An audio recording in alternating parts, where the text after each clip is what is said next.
జాగ్రత్తగా ఇంట్లోకి తీసుకెళ్ళి అక్కడ పెట్టి అమ్మ దగ్గరికి పరిగెత్తుకెళ్ళి అమ్మ అమ్మ అమ్మ ఇలా రా, ఏమైందిరా అని చేశాడు. అమ్మ నన్ను కొట్టాలని కర్ర పెట్టుకుని ఒకడు ఆ శలగోల్లో దాక్కున్నాడమ్మా అన్నాడు. ఎక్కడ దాక్కున్నాడు రా అంది ఆవిడ వచ్చి చూసి. అంటే అమ్మ నేను చూపిస్తాను చూడమ్మా, కర్ర పట్టుకుని అచ్చు నాలాగే ఉన్నాడమ్మా, నా మీదకి వస్తున్నాడు కర్ర పట్టుకుని, ఏది చూపించు అంటే ఇలా కర్ర పెట్టి చూసి అమ్మ అడుగోనమ్మా. ఓరి పిచ్చివాడా నీ ప్రతిబింబం రాది అని ఎత్తుకుని అమ్మ గట్టిగా కౌగలించేసుకుని ముద్దులు పెట్టేసుకుంది ఆ బుక్క మీద. అయ్యో నేనేనా అన్నాడు ఏమీ తెలియని వాళ్ళ. యశోద పొంగిపోయింది, అయ్యో నా కొడుకు ఎంత మాయకుడో అనుకుంది. ఇప్పుడు ఈ లీల ఎవరిని పట్టింది? శలగోలలో బింబ ప్రతిబింబాలని మీరు చూశారు కదా. అదే మన జన్మ జన్మాంతర కర్మ పాశములను తీర్చుతుంది, పాపాన్ని ధ్వంసం చేస్తుంది. సరికదా ఈ లీలలకున్న గమ్మత్తు ఏమిటో తెలుసా అండి? చాలా లలితముగా లాలిత్యముతో ఉంటాయి. కాబట్టి గర్భస్థమైనటువంటి శిశువు మీద, పిండం మీద ఈ విన్నటువంటి ఆనందం, ఆ మనస్సు, అమ్మ మనస్సు పొందుతున్న ఆనందానుభూతిని పిండం పొంది ఆనందాన్ని పొందుతుంది. పొందడంలో గొప్ప మేధాసంపన్నుడైనటువంటి వాడు కొడుకుగా పుడతాడు. అందుకే ఇంత గర్భిణి అయిన కోడలుంటే పూర్వకాలంలో మా ఇంటికి వచ్చి ఒక 10 రోజులో 15 రోజులో దశమస్కందం చెప్తురు కృష్ణలీలలు అనేవారట. ఎందుకంటే ఇప్పుడు అది తాళలోకి వెళ్ళిపోయాయి కనుక. కాబట్టి ఒకనాడు గోపాల బాలురందరూ ఈ గోపకులు కలిసి వాళ్ళు ఒక మాట అనుకున్నారు. ఈ నందవ్రజంలో ఒకదాని వెంట ఒకటి ఉత్పాతములు వస్తున్నాయి. చిన్ని కృష్ణుడు పుట్టినప్పటి నుంచి ఎంతమంది రాక్షసులు వచ్చారో, ఎన్ని రూపాలతో వచ్చారో ఈ పిల్లవాడి మీద పడుతున్నారు, ఇతన్ని సంహరిద్దాం అనుకుంటున్నారు. కేవలం భగవంతుని యొక్క నిర్హేతుకమైన కృప, ఆ శ్రీమన్నారాయణుడు కాపాడుతున్నాడు, మనం కాపాడటం లేదు. వాళ్ళ భక్తి, వాళ్ళు ఎప్పుడూ ఈశ్వరుడితో అనుసంధానం చేస్తారు.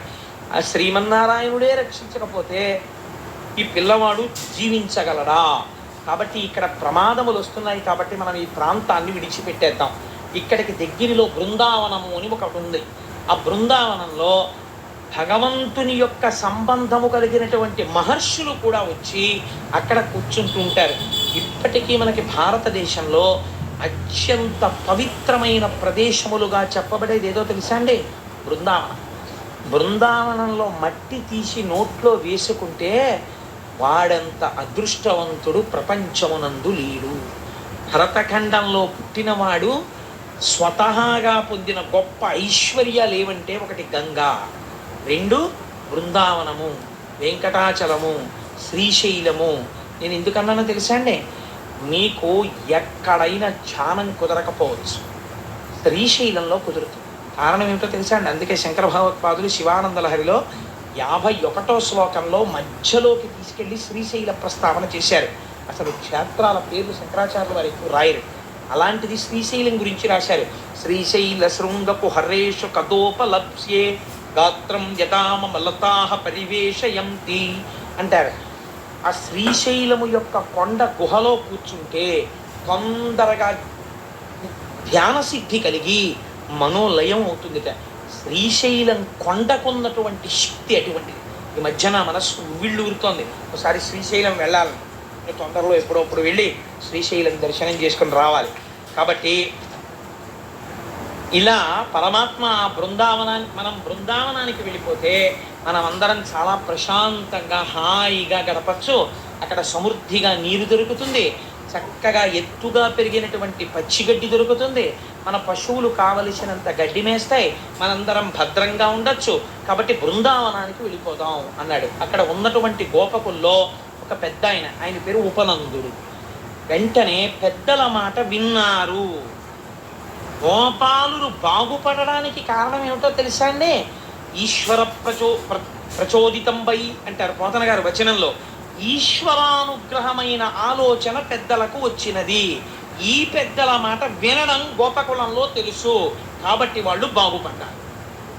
కాబట్టి ఏమైంది? ఉత్తర క్షణం వీళ్ళందరూ బయలుదేరి వెళ్ళిపోయారు. ఆడవాళ్ళందరినీ బళ్ళెక్కించేశారు. ఆవులు నడుస్తున్నాయి, ఎద్దులు నడుస్తున్నాయి, దూడలు నడుస్తున్నాయి. గోపాల బాలురు అందరూ చేతిలో ధనస్సులు, విల్లంబులు పట్టుకున్నారు. గభాలన ఇన్ని ఆవులు ఇన్ని దూడలు చూసి ఏమైనా ఉపద్రవం వస్తుందేమో అని చెప్పి ఇంతమంది నడిచి బృందావనం వైపుకు వెళ్ళిపోతున్నారు. వెళ్ళిపోయి బృందావనం చేరుకున్నారు. అర్ధచంద్రాకారంగా బళ్ళన్నింటినీ నిలబెట్టారు. ఈ మధ్యలో వీళ్ళందరూ తాత్కాలికంగా విడిది చేశారు. వసుధైక కుటుంబం అంటే ఇది. వాళ్ళందరూ ఎవరండి? అందులో నందుడు కూడా ఉన్నాడు, రాజు. కానీ వాళ్ళు ఎలా తిన్నారో, వాళ్ళు ఇళ్ళు కట్టుకునే వరకు బృందావనంలో ఎలా ఉన్నారో చూడండి. అన్ని బళ్ళు అర్ధచంద్రాకారంగా నిలబెట్టారు. నిలబెడితే అవే వాళ్ళకి ఒక చిన్న గోడ లాంటిది. ఆ మధ్యలోకి గోపకాంతల్ని పెట్టారు. పై ప్రాకారముల యందు పై వరుసలలో గోపబాలురు నిలబడ్డారు. తింటే అందరూ తినడం, పడుకుంటే అందరూ పడుకోవడం. ఇప్పుడు మొత్తం నందవ్రజం ఆవులతో, బళ్ళతో, దూడలతో ఎవరితో కలిసి ఉన్నది? కృష్ణుడి బలరామకృష్ణులతో కలిసి ఉన్నది. శేషుడితో, శ్రీమన్నారాయణుడితో కలిసి తింటోంది, కలిసి పడుకుంటోంది. వీళ్ళందరూ బృందావనంలో లేవగానే ఆవుల్ని దూడల్ని తోలుకోవడానికి వెళ్ళిపోతారు. పిల్లల్ని పెంచేటప్పుడు ఎలా పెంచాలో చూపిస్తోంది బృందావనం మీద. నందుడు, మీరందరూ అలా ఉండండి, నేను పరిపాలకుణ్ణి కదా ఎక్కడికొచ్చినా, అందుకని నాకు చిన్న పాకేయండి అందాక నేను అందులో ఉంటానన్నాడు అనుకోండి. కృష్ణుడు కలవలేడు. మిగిలిన బాలులతో ఎలా కలుస్తాడు? కలవడు. నందుడు కలిశాడు, పిల్లలు కలిశారు. నీ పిల్లలు సమాజానికి పనికి రావాలి. నువ్వు 10 మందితో కలవడం నేర్చుకో. నువ్వు పనికి రావడం నేర్చుకుంటే ఈ పిల్లలకి పనికి రావడం అలవాటు అవుతుంది. మా నాన్నగారిలో మేము ఎందుకు ఉండలేము అని వాళ్ళు ఉంటారు, 10 మందితో కలుస్తారు. నువ్వు రిజర్వేషన్స్ పెంచుకుంటే, రిజర్వేషన్స్ అంటే నా దృష్టిలో హద్దులు పెంచుకుని నేను వాళ్ళతో కలియడం ఏమిటి, నేను వీళ్ళతో కలియడం ఏమిటి అని ఒక ఫాల్స్ ఈగో, ఒక అహంకారాన్ని ఇక్కడ పెంచుకున్నావు అనుకో, నీకు అన్నిటికన్నా మర్యాద జీవితంలో ఏది? నిన్ను చూడగానే 10 మంది సంతోషపడిపోయారు. ఆయన వచ్చారా అని నిన్ను చూసి 10 మంది సంతోషిస్తే నీ జన్మకి ఇంకంతకన్నా సార్థకత లేదు. నిన్ను చూడగానే వచ్చాడు రోయ్ అనుకున్నారనుకోండి, నీ జన్మకి ఇంకంతకన్నా దారుణం లేదు. ఎలా బ్రతకాలనుకుంటున్నావో నీ ఇష్టం. కృష్ణుణ్ణి ఎలా తీర్చిదిద్దుతున్నాడో చూడండి నందుడు. ఇది పెంచవలసినటువంటి విధానం. కాబట్టి ఈ పిల్లలందరూ కలిసి పొద్దున్నే ఆవుల్ని, దూడల్ని, ఎద్దుల్ని తీసుకుని బయలుదేరారు. ఆ రోజుల్లో గోపాల బాలురు పొందినటువంటి అదృష్టం ఏమిటో చూపిస్తున్నారు పోతన గారు. వేణువులూదుచు వివిధ రూపములతో గంతులు వైతురు కౌతకమున కురుకంబళాదుల గోవృషంబుల పన్ని పరవృషంబులని ప్రతిభక్తింతు రల్లులు దట్టించి అంఘ్రుల గజ్జెలు మెరయదన్నుదురోలి ముమ్మరముగా పన్నిదంబుల వైచి ఫలమంజరుల కూల్చి వ్రేటులాడుదురు ప్రావీణ్యమప్ప వన్య జంతు చయంబుల వానివాని పదురుచు వంచించి పట్టబోదు అంబుజాకరముల జల్లులాడ చనుదు రాకుమారులు బాల్య విహారులగుచు. ఆ చుట్టూ ఉన్నటువంటి గోపకుమారుల్ని తీసుకుని వీళ్ళు ఆ బృందావనంలోకి వెళ్ళేవారు. బృందావనంలో పల్లేరుకాయలతో కూడినటువంటి అరణ్యం. నేను అనుకుంటున్నాను అందుకే భాగవతం ఇక్కడ జరిగింది అనుకుంటున్నాను. ఇక్కడ పూర్వం పల్లేరుకాయలు చాలా ఎక్కువ ఉండేవి, నడిచి వస్తుంటే. ఇప్పుడు రాను రాను అయ్యప్ప స్వామి గుడిలో భక్తజనం ఎక్కువైపోయి పల్లేరుకాయలు పోయాయి. ఇప్పుడు పల్లేరుకాయలు ఉండట్లేదు అసలు. అందుకని బృందావనంలో పల్లేరుకాయలు ఎక్కువ. ఆ పల్లేరుకాయలతో ఉండేది. ఆ ముళ్ళకాయలు ఉంటాయి, కాళ్ళల్లో గుచ్చుకుంటుంటాయి. ఈ పిల్లలందరూ బయలుదేరేవారు. అందరూ తలో వేణువు బొడ్డులో పెట్టుకుని వీళ్ళందరూ వెళ్ళి చెట్ల కింద కూర్చుని ఒక పెద్ద కచేరీ చేస్తున్నట్టు వీడోసారి ఊదా పిల్లలందరూ కలిసి వేణువు వాయిస్తుండేవారు. కృష్ణుడు అందరికన్నా బాగా వాయించేవాడు.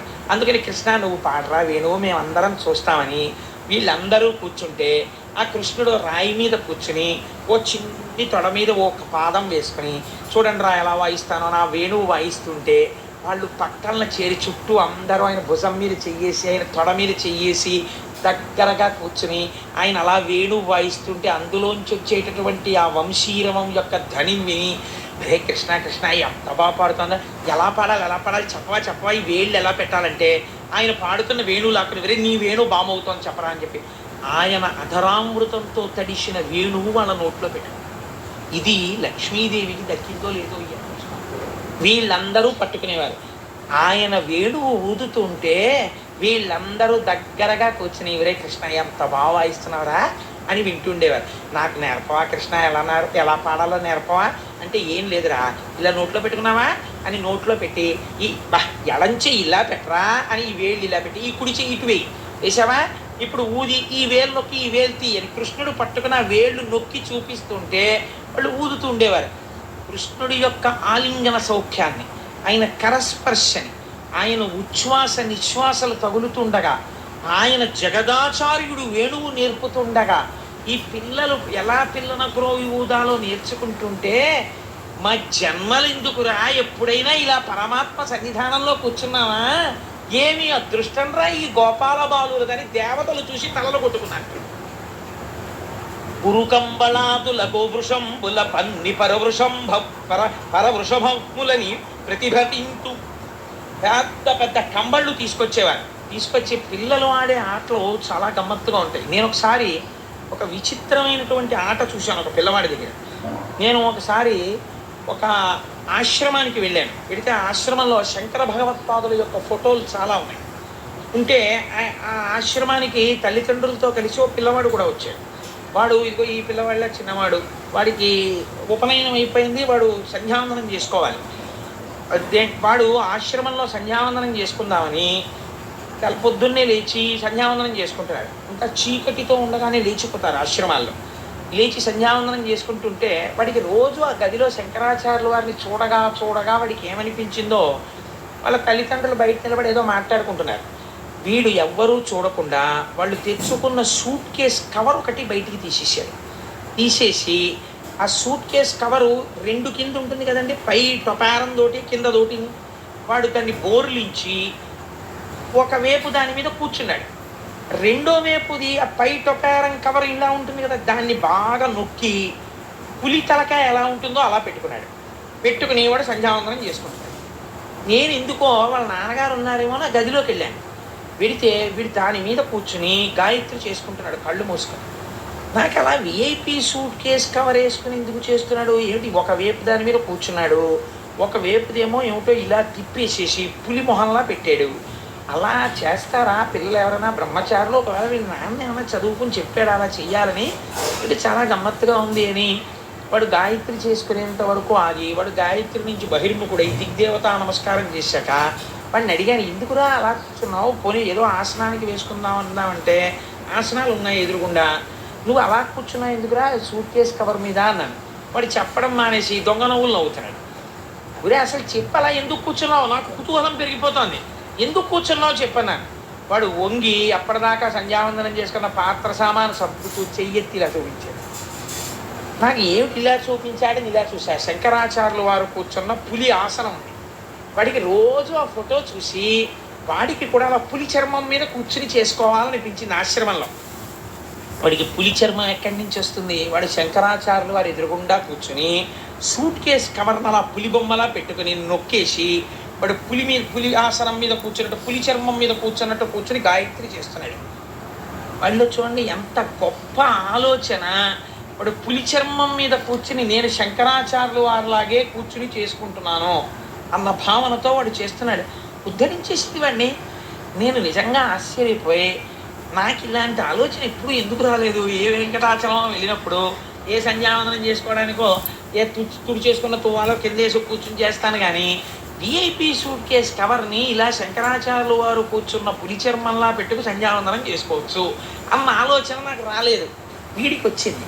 వీడి ఏమవ్వాలో భవిష్యత్తులో అని నేను చాలా ఆనందించాను. సరే, నేను ఎందుకు చెప్తున్నానంటే పిల్లలకి లక్షణం ఉంటుంది అని, లేకపోతే మీరు నమ్ముతారనుకోండి పాపం నేను చెప్పింది. అందుకని పెద్ద పెద్ద కంబళ్ళు అట్టుకొచ్చేవారు. వాళ్ళు పట్టుకొచ్చి కంబళ్ళన్నీ కూడా ఆవుల కింద ఏదో ఇలా ఎత్తుగా పెట్టేసి నిన్న కైలాసం సెట్ వేసినట్టు ఇలా ఆవు మూపురం కింద అలా పెట్టేసి కంబళ్ళన్నీ పెట్టేసి పిల్లలకి కంబళ్ళు చూస్తే ఎంత గడ్డి చూసినా ఇసుక చూసినా మెత్తటి కంబళ్ళు చూసినా పిల్లల్లోంచి క్రీడాస్ఫూర్తి వచ్చేస్తుంది. కింద పడిపోయి మీద పడిపోయి దెబ్బ తగలదని ధైర్యం వాళ్ళకి. ఇంకా ఎంత ఆడేస్తారో చెప్పలేను. బాధ ఎవరికో తెలుసా అండి? అమ్మకి ఆ ఇసుక రేణువులన్నీ జుట్టులో ఉంటాయి. తలంటి పోసి దువ్వెన పెట్టి గట్టిగా గోకితే అమ్మ తలనొప్పమ్మ అంటాడు. ఈ ఇసుకంతా పోకపోతే పుళ్ళు పడతాయి.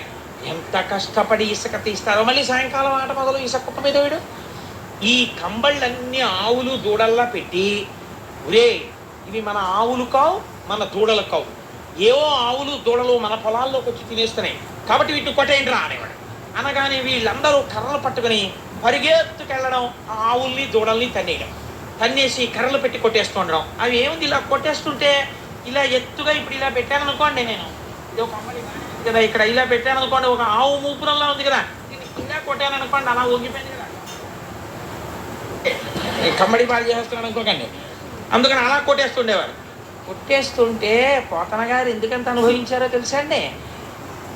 ఇలా వెళ్ళి కృష్ణుడు తన్ని కింద పడిపోతుంటారు కదా, తన్ని కింద పడిపోతుంటే కాలికి పెట్టిన గజ్జలు కళ్ళను మోగుతుండేవిట. ఈయన తంతుంటే మిగిలిన పిల్లలు వచ్చి తన్నేసి ఈయన మీద పడిపోతుండే. ఈ తన్నడంలో ఆయన పాదం ఇలా వెళ్ళి కంబళిని తంటే ఈయన పాదం మీద ఇంకోటి తన్నేవాడు. తన్ని ఈయన కాళ్ళ మీద కాళ్ళు వేసేసేవాడు, కింద పడిపోయేవాడు. లేచే ముందు ఊరే కృష్ణ బలే పడిపోయేవాడు, వాడు గట్టిగా కౌగిలించేసుకునేవాడు, కూడా కంఠంలో దూరిపోయేవాడు, కూడా బొజ్జ నొక్కేసేవాడు. అందరూ కలిసి లేచేవారు, మళ్ళీ అందరూ పరిగెత్తుకొచ్చి తన్నేవారు. ఒకడి మీద ఒకడు పడిపోయేవాడు. ఆయన ఎవరండి? పరబ్రహ్మం, రాశీభూతమైన పరబ్రహ్మం. ఆయన పాదాలని తంతున్నారు వీళ్ళు, ఆయన పద మంజీరముల చప్పుళ్ళు వింటున్నారు, ఆయనతో పరిగెడుతున్నారు, ఆయన మీద పడుతున్నారు, ఆయనతో ఆడుకుంటున్నారు. పెద్ద నవ్వులు నవ్వుతూ ఆయన మీద పడిపోతే ఆయన పెద్ద నవ్వులు నవ్వుతున్నాడు. ఎవరు పొందారు ఈ అదృష్టాన్ని? ఎంత తపస్సు చేసిన వాళ్ళు పొందారు? గోపాల బాలురు పొందుతున్నారు. పైనుంచి చూసి వాళ్ళు తలలు బొప్పిలు కట్టేట్టు కొట్టుకోకపోతే వాళ్ళు ఏమైపోతారు? ఏమిట్రా అసలు ఈ అదృష్టం? వీళ్ళు ఏం చేశారా ఇంత భాగ్యం? ఆయన పాదాలని తన్నడమా, ఆయన నవ్వడమా? ఆ పాదాలు ఇలా కనపడితే చాలని మనం చూస్తామా? ఇలా ఆడుకోవడమా, ఆయన మీద పడిపోవడమా, ఆయన దగ్గర వేణువు నేర్చుకోవడమా, ఆయన్ని కౌగిలించుకోవడమా, ఆయన్ని కొట్టడమా, ఆయన వీళ్ళని కొట్టడమా? అయిపోయిందంటే ఈ ఆట విసిగిపోయారు. కృష్ణ కృష్ణ ఇంకేమైనా ఆడుకుందానరా అన్నారు. వెళ్ళారు.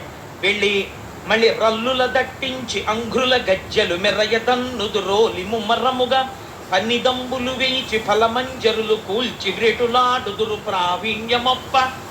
పిల్లలందరూ ఇటువైపు నుంచి రాళ్ళట్టుకొచ్చి మంచి చెట్టు దగ్గరికి వెళ్ళి ఎవరైచ్చారు, అదిగో కృష్ణ పైన ఉంది చిటారి కొమ్మల జాంపండు, నేను కొడతానంటే నేను కొడతానని గురి చూసి రాళ్ళు పెట్టి కొడుతుండేవారు. కొడుతుంటే ఈ రాతి దెబ్బలు వెళ్ళి ఆ చెట్టుకి తగిలి ఆ పండు కింద పడగానే ఆ పండు, రాయి అందరూ విసురుతారు, ఎవరు రాయో తెలియదు, ఆ రాయి వెళ్ళి తగలగానే పండు టక్కన కింద పడుతుంది, జాంపండు పడగానే నాదంటే పండు నాదని చెప్పి పిల్లలందరూ వెళ్ళిపోయి ఆ పండు కోసమని మీద పడిపోతారు. పడిపోవడంలో వాడి చెయ్యి అందకుండా వీడు, వీడి చెయ్యి అందకుండా వాడు పడిపోయి చేతులు లాగేస్తూ పెద్ద పెద్ద నవ్వులు నవ్వుకుంటూ, ఒకవేళ ఎవడి చేతికో పండు దొరికినా ఇంకోడు పరిగెత్తుకొచ్చి ఆ చేతిలోంచి లాగేసి పరిగెడతాడు, వాడి వెనక ఇంకోటి పరిగెడతాడు. కృష్ణుడి చేతికి పండు దొరికితే వీళ్ళందరూ వచ్చి ఆయన మీద పడిపోయి చేతిలోంచి పండు లాక్కెళ్ళిపోతుంటే ఆయన వచ్చి వీళ్ళ మీద పడిపోయి వీళ్ళ చేతుల్లోంచి లాగేసి ఆఖరికి అందరూ కలిసి ఒరే మనందరం కలిసి తిందాం రా అని ఆ పండు కృష్ణుడి ఇలా నొక్కి తలకో ముక్క పెడితే ఆ మట్టి చేతులతోటి కృష్ణుడి యొక్క చేతులకు అంటినటువంటి పరాగముతో కూడినటువంటి పండు ముక్కని కృష్ణుడితో కలిసి తిన్నారు. ఈ భాగ్యం ఎవరికి పడింది? బృందావనమునందు ఇలా ఆడే. అందుకే ఆ బృందావన ధూళి ఎంత గొప్పది. అది భారతీయులమైన మనకే అదృష్టం. సముద్రం దాటకుండా బృందావనానికి వెళ్ళి ఆ మట్టి మనం నోట్లో వేసుకోగలం. దేవతలు అసూయపడేట్టు చేసినటువంటి భూమి బృందావనం, గోపబాలు ఆడుకున్న భూమి బృందావనం. నిజంగా బృందావనానికి గోపాలకృష్ణ గారు ఏర్పాటు చేసి భాగవతం పూర్తి చేయగానే మన అందరినీ తీసుకెళ్తే ఎంత బాగుంటుండేదో కదండి. మనం అలా ఏమైతే అయింది కానీ సత్యనారాయణ రెడ్డి గారే కావచ్చు, ఇంకోళ్ళే కావచ్చు, ఎవరైనా సరే అందరూ ఆడవలసిందే అని అందరం కలిసి ఆడుకుందాం అక్కడికి పోయి కదండి. అందుకని అలా వెళ్ళి పన్నిదంబులు వేయిచి ఫలమంజరులు కూల్చి వ్రేటులాడుదురు ప్రావీణ్యమొప్ప వన్యజంతు చెయంబుల వాని పదురు పదురుచు వంచి పట్టబోదు. ఇదో విచిత్రమైన క్రీడ. పిల్లల్లో కొంతమందికి సహజంగా ఒక అలవాటు ఉండేది. ఎక్కడో కోయిలు అరుస్తోంది అనుకోండి, వీడి ఇక్కడ కూ అనొచ్చు, ఇంకా నా కంఠం అలా అనలేకపోతుంది ఇప్పుడు. అందుకని కూస్తే ఆ కోయిలే కూసింది అనుకుని కోయిలు వచ్చేది. లేకపోతే ఒక్కొక్క జంతువు ఎలా అరుస్తుందో అలా వీళ్ళు అరిస్తే ఆ జంతువు ఇంకో జంతువు అనుకుని పరిగెత్తుకొచ్చేది. వీడేమో పొదలో కూర్చుని అరుస్తూ ఉండేవాడు.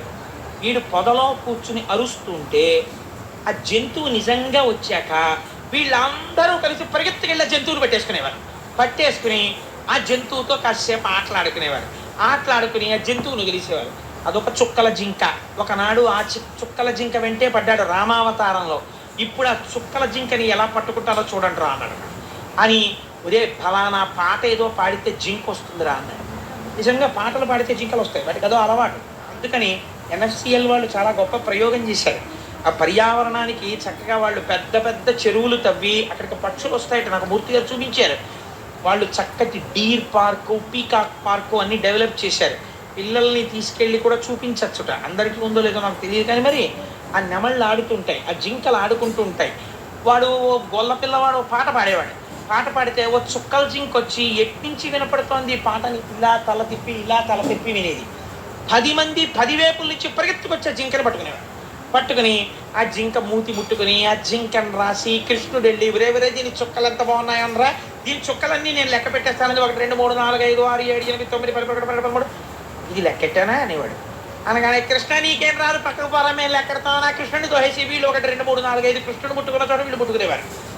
ఒరే నువ్వు 9 దగ్గరే లెక్కట్లేకపోయావరా అని ఇంకోటి తోసేసి ఇంకోటి వచ్చి లెక్కెట్టేవాడు. నేను కింద నుంచి లెక్కెడతానని ఒకడు, నేను పైనుంచి లెక్కెడతానని ఒకడు, దాన్ని మూతి ముట్టుకునేవాడు వాడు. ఎంత బాగుందో ఈ జింకని కృష్ణుడు ముద్దెట్టుకుంటే వీళ్ళు ముద్దెట్టుకుంటారు. కృష్ణుడు ఏం చేస్తే అది చేయడం. అందరూ కలిసి ఇలా జంతువుల్ని పట్టుకోవడం, పక్షుల్ని పట్టుకోవడం, ఆటలాడుకోవడం, వాటిని వదిలిపెట్టేస్తారు. ఇలా ఆడుకుంటూ అంబుజాకరముల చల్లుల ఆడచనుల కుమారులు బాల్య విహారులకు పెద్ద పెద్ద తామర పూలు అరవిరిసినటువంటి సరోవరములు ఉంటాయి. ఆ సరోవరములలోకి కృష్ణుడు దిగేవాడు, బలరాముడు దిగేవాడు. ఆ వెనక పిల్లలందరూ దిగిపోయి ఆ నీళ్లు తాగేసేవారు. ఒకడి మీద ఒకడు ఆ నీళ్లు చల్లేసుకునేవాడు, బయటికి వచ్చేసేవారు. గోపబాలుల యొక్క స్థితి చాలా ఆశ్చర్యంగా ఉంటుంది తెలుసా అండి. నేను నా చిన్నతనంలో నాకు చాలా గొప్ప కోరిక ఒకటి ఉండేది, గేది మీదకి ఎక్కి వెళ్ళాలి అని. ఎందుకంటే వాళ్ళందరూ వెడుతుండేవారు అలాగా. అందుకని మా ఇంట్లో అమ్మ నాకు గేదెని ఎక్కాలనుంది అమ్మ వాళ్ళలా అంటే, నిన్ను చితక్ కొట్టేస్తాను రే గేదె ఎక్కితే అనేవారు. అంటే వాళ్ళు చాలా గమ్మత్తుగా ఆడుకునేవారు. పైగా నా దరిద్రం కొద్దీ మా ఇంటి పక్కనే ఉండేది ఖాళీ స్థలం. వాళ్ళు గబగబా 4 ఇటుకలు పట్టుకొచ్చి ఆ ఇటుకలు పేర్చి ఒక మేకను తీసుకొచ్చి పాలు పిండేసి ఓ గిన్నెలో ఆ పాలు కాచేసేవారు ఎండు పుల్లలేసి. వాళ్ళ ఇంటికో వీళ్ళింటికో వెళ్ళి కొంచెం టీ గుండె అడిగి కాస్త పంచదార అడిగి ఓ పుల్ల మొక్క ఎత్తి టీ కాచేసుకుని వాళ్ళందరూ ఆ టీ కాస్త ఎందులోనో పోసేసుకొని తాగేస్తుండేవారు. నాకు అలా వాళ్ళతో వెళ్ళి ఆ టీ తాగాలని కోరిక. ఆ సమయానికే మా అమ్మ రాడార్లు పెట్టి చూస్తుండేది, వెళ్ళిపోతాడేమో వీడు ఆ టీలు తాగేస్తారు. వెళ్ళలేకపోయాను అనుకోండి, కానీ ఎవరూ చూడకుండా ఒకసారి తాటిపండు తినేశాను, వేరే విషయం. సరే, అందుచేత పిల్లలు ఆటలు అలా ఉంటాయి, వాళ్ళు చాలా గమ్మత్తుగా ఉంటుంది. వాళ్ళు సరోవరం దగ్గరికి వెళ్ళి కట్టుకున్న నిక్కరికి చెట్టుకొమ్మకి తగిలించేస్తారు, నీళ్ళలో దూకేసి ఈత కొట్టేస్తారు, బయటకు వచ్చేసి ఆ నిక్కర పెట్టి ఒళ్ళు తుడిచేసుకుంటారు, నిక్కరేసేసుకుని వెళ్ళిపోతారు. అది కూడా ఎలా నడవరండో చిత్రం, ఎగిరి ఓ గేదెకి కూర్చుంటారు, ఆ గేదె వెళ్ళిపోతుంటుంది. వీడు భద్రగజాన్ని ఎక్కినటువంటి మహారాజు వెళ్ళినట్టు వెళ్ళిపోతుంటే నిజంగా ఏనుగు ఆ గేది ఏట్లోంచి వెళ్ళిపోతుంటుంది.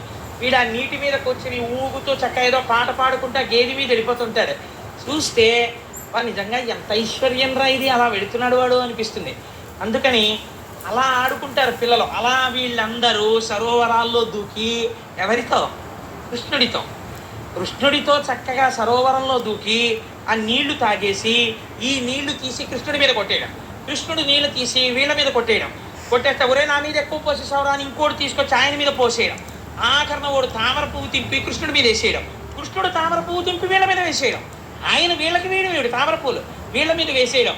అందరూ కలిసి బయటికి వెళ్ళి ఒరే నేను భలే వెళ్ళాను రా, నీ మీద భలే చల్లాను రా అని కబుర్లు ఆడుకుంటూ వీళ్ళు ఒళ్ళు తుడుచుకోవడం, అందరూ నిక్కర్లు వేసుకోవడం. పరబ్రహ్మాన్ని శ్రీమన్నారాయణుణ్ణి అలా వీళ్ళు చూడటం, ఆయనతో కలిసి ఆడుకోవడం, అందరూ దట్టీలు కట్టుకోవడం, అందరూ కలిసి మళ్ళీ ట్రర్ అంటూ ఆవులు అంటే వెళ్ళిపోతాం. ఏమి భాగ్యం రా వీళ్ళది నిజంగా. బృందావనంలో గోపబాలురది కొటనామాక్షుల వారు అబ్బో ఎన్ని పద్యాలు రచించారో, ఎంత చేశారో. ఇలా నేను నిజంగా గోపాల బాలుర అదృష్టమే చెప్పుకుంటూ వెళ్ళాలనుకోండి పద్యాలు.